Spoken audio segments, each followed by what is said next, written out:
Assalamualaikum warahmatullahi wabarakatuh. Sebelum kita mulai, mari bersama-sama bersyalawat kepada baginda Rasulullah Shallallahu Alaihi Wasallam. Semoga sholawat ini menjadi cahaya dalam hati kita semua. Jangan lupa, sahabat pendengar, untuk selalu mendirikan sholat tepat waktu dimanapun kita berada. Jika Anda belum subscribe ke channel Elva Story, silakan klik tombol subscribe sekarang juga agar tidak ketinggalan kisah-kisah penuh hikmah dan inspirasi. Dengarkan hingga akhir, karena setiap bagiannya akan membuat Anda bertanya-tanya, apakah ini sekadar dongeng atau nyata terjadi? Mari kita mulai. Nadira menunduk dalam saat berdiri di depan pintu kaca bertuliskan Al Rashid Group, perusahaan ekspor terbesar di Riyadh. Jemarinya gemetar menggenggam map coklat yang di dalamnya berisi surat kontrak kerjanya. Meski ia sudah beberapa kali bekerja di perusahaan internasional di Jakarta, baru kali ini rasanya begitu asing dan menakutkan. Langkahnya menyusuri lorong marmer kantor disertai suara detak sepatu hak tinggi yang memantul di dinding putih bersih. Pagi itu ia mengenakan gamis abu-abu panjang dengan jilbab senada, mencoba menyamarkan debar di dadanya. Sejenak ia berhenti di depan kaca lift, mematut wajah sendiri yang tampak pucat. "Ya Allah, mudahkan semua urusan hamba," bisiknya lirih. Saat pintu lift terbuka, seorang pria tinggi berjas hitam sudah berdiri di dalam. Matanya gelap, sorotnya tajam sekaligus tenang. Nadira tahu siapa dia. Tarek bin Khalid. Direktur muda yang namanya sering disebut dalam rapat perekrutan. Pria itu mengangguk pelan. "Miss Nadira, Anda bagian keuangan, bukan?"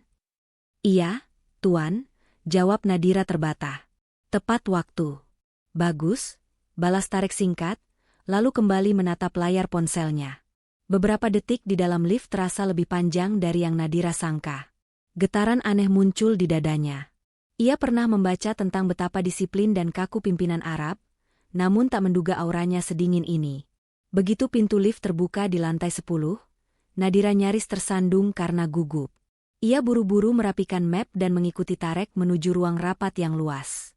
Ada satu kursi kosong di sudut meja kaca panjang, tepat di samping kursi direktur. "Saya ingin Anda duduk di sini." Suara Tarek terdengar datar. Nadira mengangguk dan duduk perlahan. Sisa staf manajemen mulai berdatangan, sebagian meliriknya dengan rasa ingin tahu. Sambil menunggu rapat dimulai, Nadira membuka mapnya, memastikan laporan keuangan bulan lalu sudah tersusun rapi. Tapi matanya langsung menangkap selembar memo putih dengan tulisan tinta hitam yang membuat jantungnya berhenti sejenak. Ada ketidaksesuaian dalam data pengeluaran. "Siapkan diri Anda menjelaskan langsung kepada saya hari ini." Nadira menarik napas dalam-dalam, menahan gelisah. Ia belum sebulan bekerja, tapi sudah dipanggil langsung untuk menjelaskan laporan yang belum sepenuhnya ia pahami. Di saat yang sama, Tarek menutup ponsel dan menatap Nadira tanpa berkedip. Pandangan itu membuatnya seakan telanjang, tak punya ruang bersembunyi. Dalam hati Nadira bergumam, apakah ini hanya soal pekerjaan, atau ada sesuatu lain yang tak ia mengerti? Bab pertama ini berakhir di detik ketika pintu ruang rapat tertutup rapat, menyisakan dua orang yang kelak akan saling mengubah hidup. Nadira mencoba menenangkan degup jantungnya yang tak karuan. Di ruang rapat yang luas itu, layar proyektor menampilkan grafik arus kas dengan angka-angka yang bagi Nadira masih belum semua ia hafal detailnya. Beberapa staf manajemen mulai membacakan laporan departemen mereka, namun Nadira hampir tak bisa menyimak. Hanya satu hal yang memenuhi pikirannya, memo itu, dan tatapan Tarek yang sejak tadi sesekali terarah padanya. Saat rapat hampir usai, Tarek bersuara. "Baik. Semua departemen sudah melapor. Sekarang bagian keuangan." Nadira merasakan panas menjalar dari tengkuk ke pipi. Ia berdiri perlahan, menatap layar, lalu menoleh ke arah Tarek. Laporan ini mencakup transaksi bulan lalu. Ada beberapa pengeluaran yang belum dikonfirmasi vendor. Tarek menyandarkan tubuhnya di kursi, kedua tangan terlipat di dada. "Saya sudah membaca ringkasan Anda. Yang menjadi masalah adalah selisih angka total. Tolong jelaskan di mana letaknya perbedaan." Nadira menunduk, menahan nafas. Tangannya meraih selembar printout. Ini kemungkinan terjadi karena info tambahan yang baru masuk pekan lalu. "Saya belum sempat." "Belum sempat atau lupa?" Tarek memotong kalimatnya. Suaranya tak keras, tapi cukup membuat Nadira ingin lenyap dari ruangan itu. Saya bertanggung jawab penuh, Tuan, bisik Nadira. Sesaat hening. Semua orang di meja rapat saling pandang. Tarek menatapnya lama sebelum berkata, "Baik, sore ini, Anda datang ke ruang kerja saya. Kita selesaikan bersama." Nadira mengangguk kecil. Entah mengapa, meski nada Tarek terdengar menekan, ia tidak merasakan kemarahan yang sesungguhnya. Ada sesuatu yang lain di sorot matanya. Sesuatu yang tidak mudah dijelaskan. Begitu rapat selesai, Nadira keluar lebih dulu. Dia berdiri di koridor kaca lantai 10, menatap deretan gedung tinggi Riyadh yang seakan membayangi keberadaannya di negeri asing ini.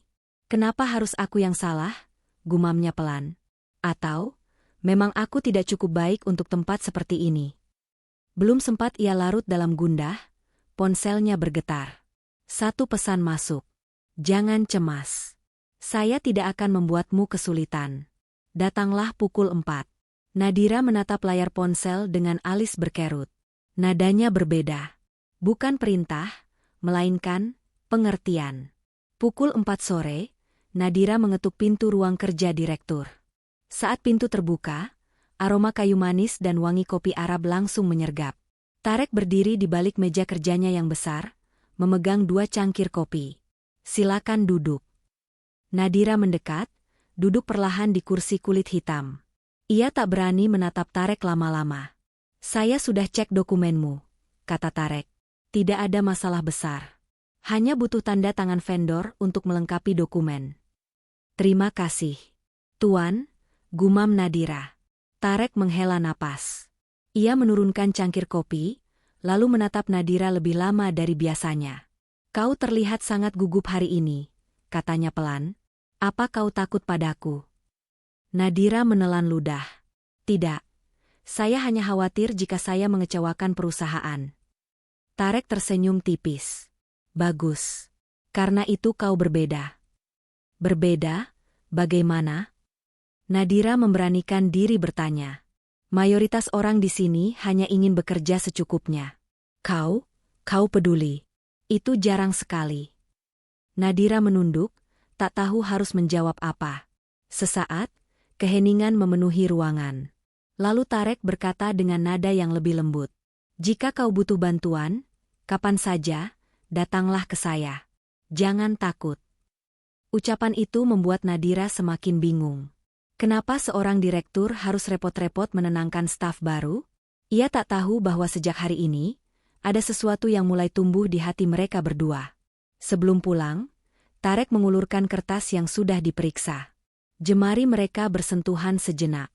Sentuhan itu singkat, namun cukup membuat Nadira tak bisa tidur nyenyak malam itu. Bab ini berakhir di detik ketika Nadira berdiri di koridor gelap, merasakan ada hal besar yang diam-diam sedang menunggu untuk terungkap. Hari demi hari berlalu, Nadira berusaha menepis kegelisahan yang diam-diam menyesaki dadanya. Namun, sejak pertemuan sore itu di ruang kerja Tarek, sikap sebagian rekan kerjanya mulai berubah. Pagi itu, Nadira datang lebih awal ke kantor. Ia sengaja ingin menyelesaikan laporan sebelum ruangan penuh. Saat meletakkan tas di meja kerjanya, 2 karyawan wanita yang duduk tak jauh darinya berbisik pelan. "Kau lihat? Dia lagi," ujar salah satunya dengan nada sinis. "Datang pagi-pagi biar bisa menarik perhatian Tuan Tarek." Yang lain menimpali, kalau bukan karena dia orang Indonesia dan murah gaji, mana mungkin langsung dekat dengan direktur. Nadira berpura-pura tak mendengar. Namun hatinya seperti ditusuk jarum. Ia menunduk menatap dokumen, menahan air mata agar tak jatuh. Menjelang siang, Tarek berjalan melintasi ruang kerja keuangan. Langkahnya tegap, wangi parfumnya langsung memenuhi ruangan. Semua orang refleks berdiri memberi salam. Tarek menoleh pada Nadira. "Nadira, saya ingin bicara sebentar." Seluruh mata menatap mereka. Nadira meneguk ludah, berdiri perlahan. Suasana semakin menegangkan. Saat pintu kantor Tarek tertutup, Nadira berdiri kaku di depan mejanya. "Ada apa, Tuan?" Suaranya bergetar. Tarek memandangnya lekat. "Duduklah." Ia menuruti perintah itu, merapatkan jilbab di pundaknya. "Kau tidak nyaman di sini, Tanya Tarek, suaranya lebih pelan dari biasanya. Tidak, saya hanya...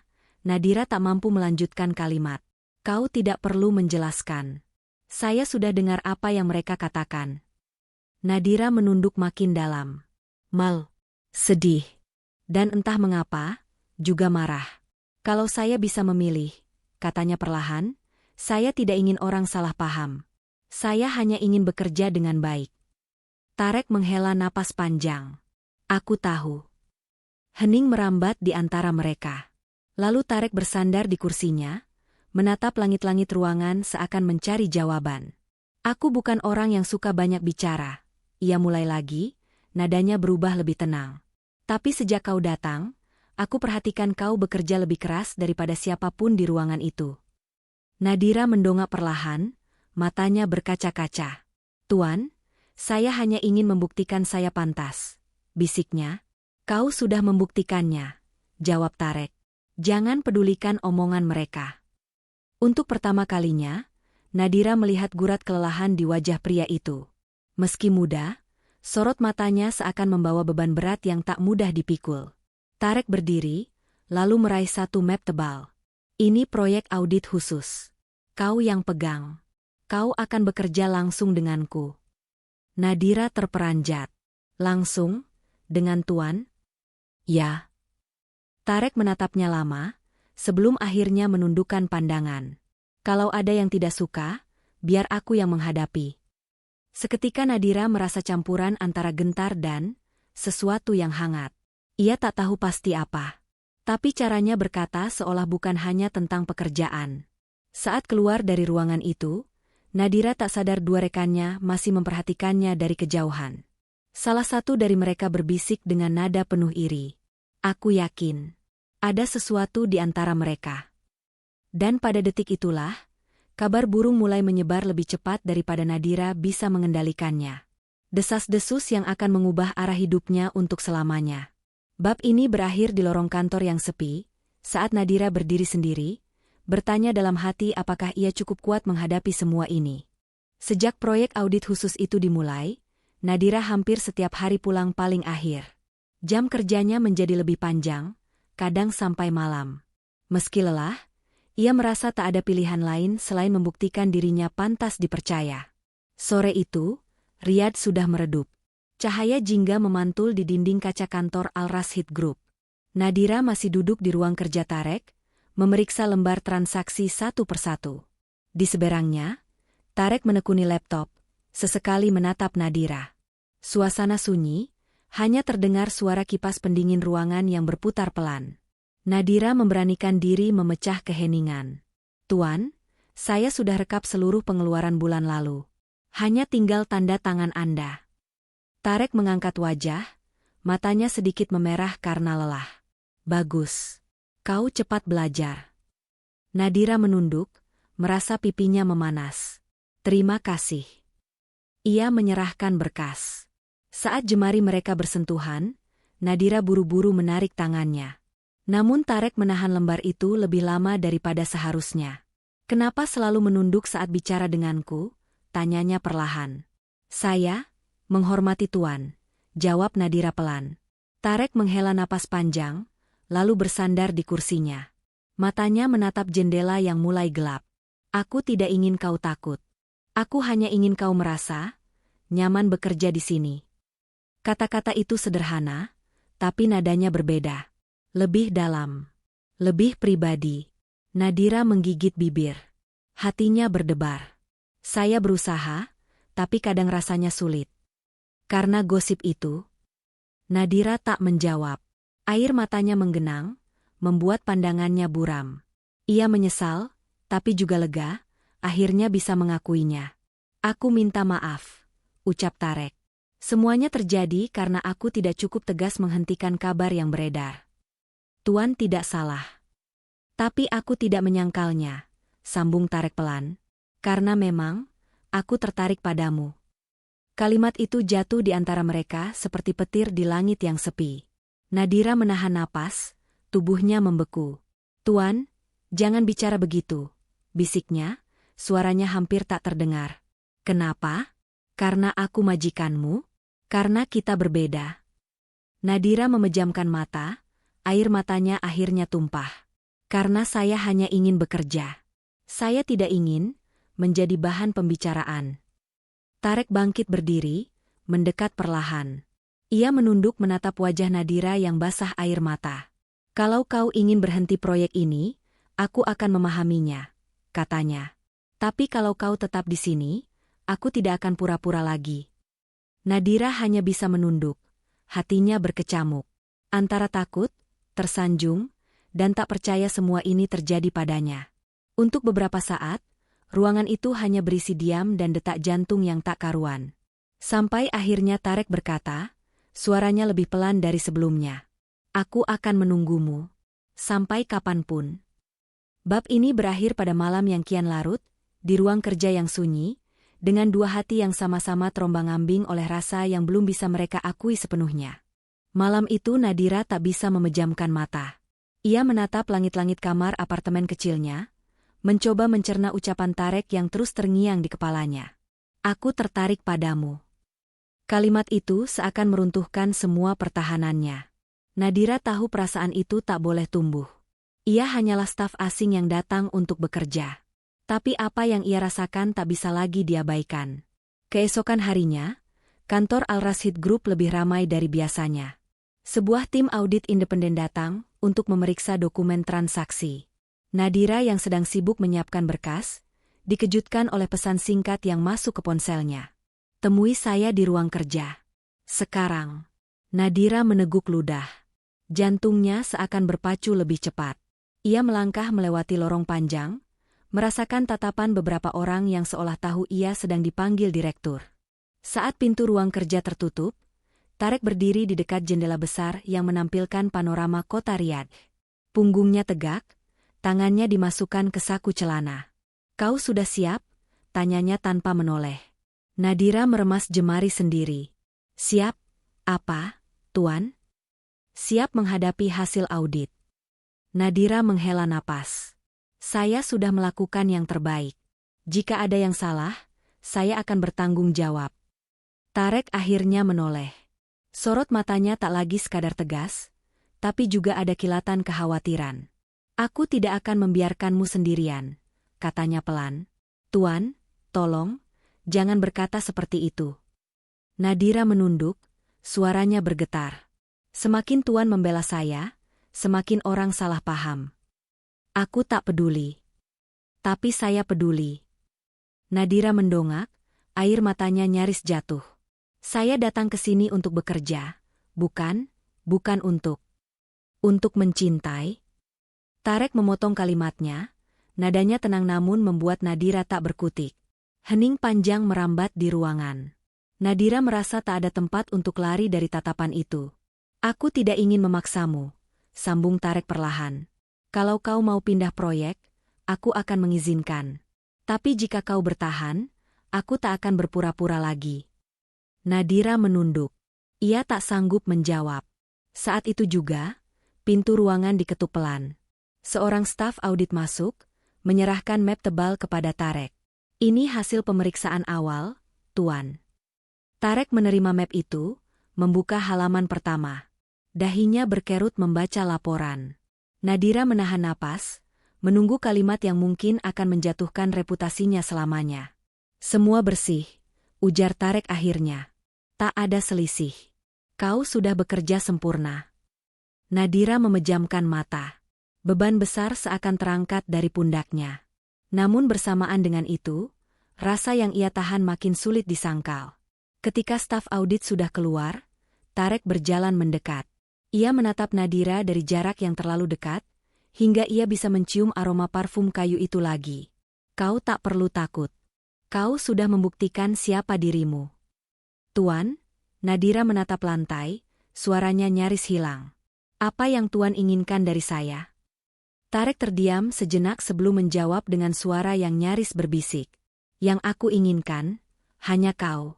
Bukan karena laporan ini. Bukan karena posisi di kantor.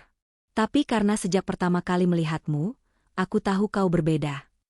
Bab ini berakhir di detik ketika Nadira menyadari, pintu hatinya tak lagi sepenuhnya tertutup. Sejak hari audit itu, Nadira merasa hidupnya berubah. Ia tak lagi bisa membohongi diri sendiri. Setiap pagi, ia bangun dengan perasaan cemas bercampur rindu yang membuatnya benci pada dirinya sendiri. Suatu malam, selepas Isya, Nadira duduk di meja kecil apartemennya. Laptop masih menyala dengan tumpukan laporan yang harus dirapikan. Namun pikirannya tak lagi mampu fokus. Pesan singkat dari Tarek sore tadi terus berputar di kepalanya. Kau sudah lelah. Istirahatlah. Kau bekerja terlalu keras. Nadira menutup mata, menahan isak yang tiba-tiba muncul. Di negeri asing ini, hanya kalimat itu yang terasa tulus. Tapi ia juga sadar, perhatian itu bukan sekadar urusan pekerjaan. Keesokan harinya, kantor terasa lebih sunyi dari biasanya. Sebagian staf berangkat rapat ke cabang lain. Nadira duduk sendirian di ruang keuangan, merapikan lembar kontrak. Tiba-tiba suara langkah kaki terdengar mendekat.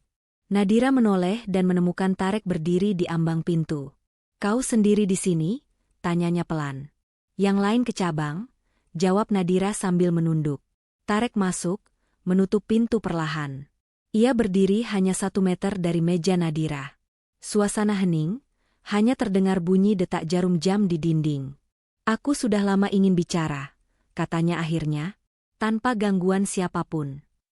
Nadira meneguk ludah, jantungnya berdetak tak teratur. Tentang apa, Tuan? Tentang kita. Nadira memejamkan mata. Tuan, saya mohon, jangan membuat ini lebih sulit. Tarek menghela napas. Kau pikir aku tidak mencoba menahan diri? Aku sudah mencoba. Tapi setiap hari melihatmu, aku hanya semakin yakin. Nadira menggigit bibir. Ia ingin berdiri dan pergi. Tapi kakinya seakan menolak bergerak. Tuan, saya hanya seorang staf asing. Saya tak ingin membuat masalah. Kau bukan masalah. Tarek menyela cepat. Kau jawaban. Nadira mendongak, menatap mata itu untuk pertama kalinya tanpa takut. Ada sesuatu yang tulus di sana. Sesuatu yang membuat pertahanannya runtuh sedikit demi sedikit. Apa yang Tuan harapkan dari saya? Suaranya bergetar. Tarek menghela napas, lalu berkata pelan. Aku tidak ingin kau menjawab sekarang. Aku tahu kau butuh waktu. Tapi aku ingin kau tahu, niatku serius. Nadira hanya menunduk lagi, menahan tangis yang tak bisa ia cegah.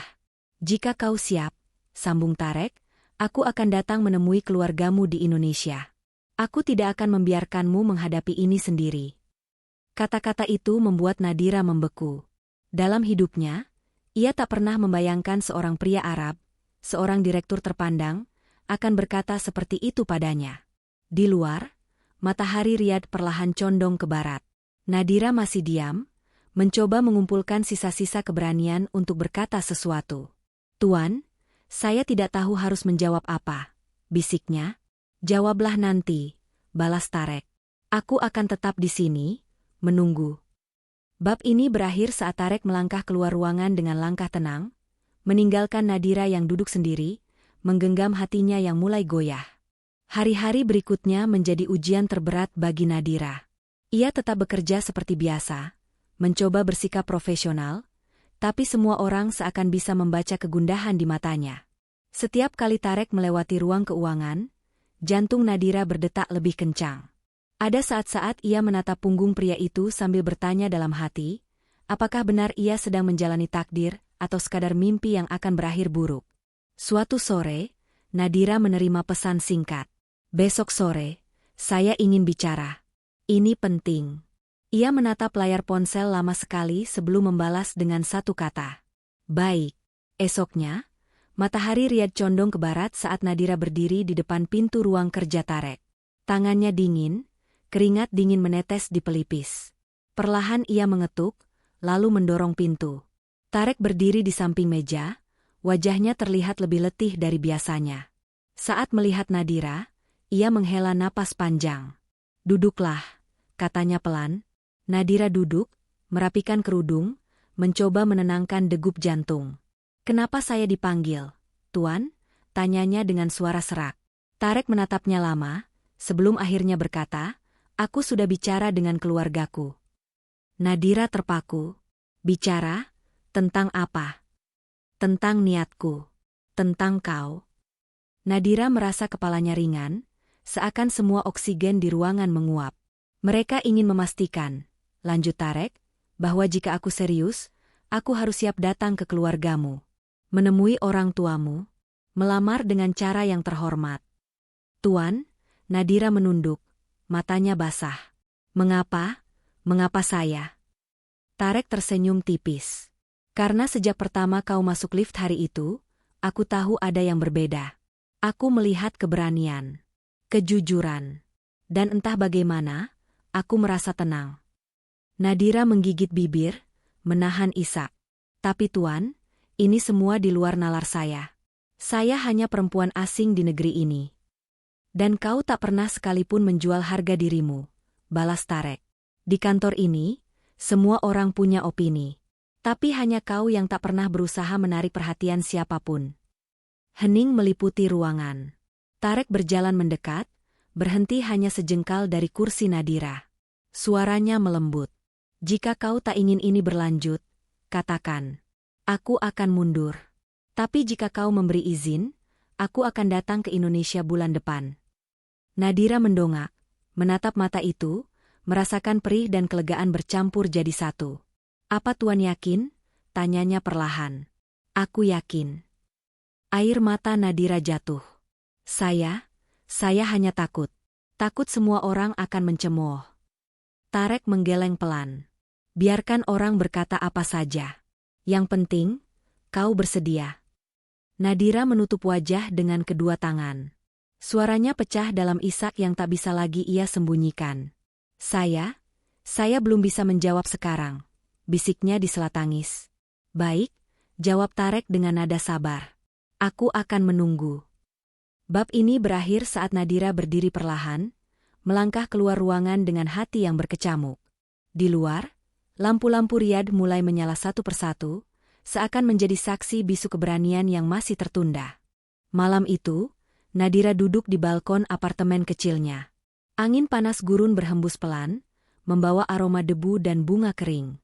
Di pangkuannya, sebuah ponsel menampilkan foto keluarganya di Bandung. Senyum ibunya membuat air matanya jatuh satu persatu. Di satu sisi hatinya, ia ingin mundur. Ia ingin semuanya tetap sederhana, tanpa perasaan rumit yang menyesakkan. Tapi di sisi lain, ia tahu ia sudah tak bisa membohongi diri sendiri. Beberapa hari berlalu. Nadira tetap bekerja, menahan diri bersikap seolah tak terjadi apa-apa. Namun setiap kali Tarek melewati mejanya, ia merasa semua orang bisa membaca rahasia di matanya. Suatu siang, Nadira menerima panggilan telepon dari nomor asing. Suara itu membuat tubuhnya lemas seketika. Assalamualaikum. Saya Khalid bin Fadhil, ayah Tarek. Nadira hampir tak bisa menjawab. Waalaikumsalam. Saya ingin memastikan, lanjut suara itu. Apakah kau bersedia jika kami datang menemui keluargamu? Kami ingin melamar secara resmi. Nadira menutup mata. Inilah saatnya. Tak ada lagi ruang untuk bersembunyi. Insya Allah, saya bersedia, jawabnya dengan suara serak. Hening panjang mengisi jeda. Lalu suara itu kembali terdengar, kali ini lebih hangat. Terima kasih. Semoga Allah memudahkan niat baik ini. Telepon ditutup. Nadira memeluk ponselnya, menangis tanpa suara. Hari itu, ia pulang lebih cepat. Dalam taksi menuju apartemen, pikirannya penuh bayangan rumah di Bandung. Ayahnya yang sederhana, ibunya yang lembut. Bagaimana mereka akan terkejut menerima kabar bahwa putri mereka akan dilamar seorang pria Arab terpandang. Esoknya, kantor Al-Rasyid Group lebih sunyi dari biasanya. Tarek tak tampak di ruangannya. Nadira berpikir mungkin ia sedang di luar kota. Namun menjelang sore, ponselnya berbunyi. Turunlah ke lobi. Ada yang ingin kutunjukkan. Jantung Nadira berdegup kencang. Ia turun dengan langkah gemetar. Saat pintu lift terbuka, Tarek berdiri di tengah lobi, mengenakan gamis putih bersih. Di tangannya, sebuah kotak kecil berwarna biru tua. Langkah Nadira terhenti. Semua yang melihat mereka seakan tahu apa yang sedang terjadi. Tapi untuk pertama kalinya, ia tak peduli lagi. Tarek menatapnya, lalu mendekat perlahan. Suaranya lirih, nyaris tak terdengar. Jika kau masih ragu, aku akan pergi. Tapi jika kau sudah siap. Ia membuka kotak itu. Sebuah cincin putih berkilau di dalamnya. Bersedialah menjadi istriku. Nadira menggigit bibir, air matanya jatuh tanpa bisa dicegah. Hatinya berteriak ribuan jawaban yang sama. Ia tahu, inilah takdir yang tak bisa ia tolak. Dengan tangan gemetar, ia mengangguk perlahan. Saya bersedia.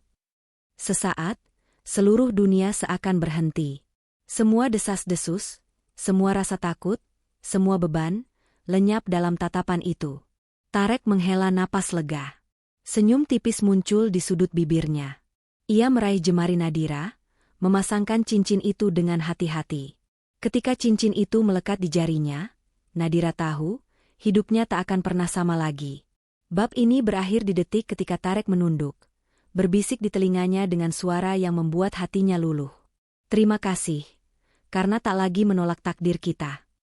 Dan di lobi kantor yang terang benderang, di negeri yang jauh dari tanah kelahirannya, Nadira akhirnya menemukan tempat pulang yang baru.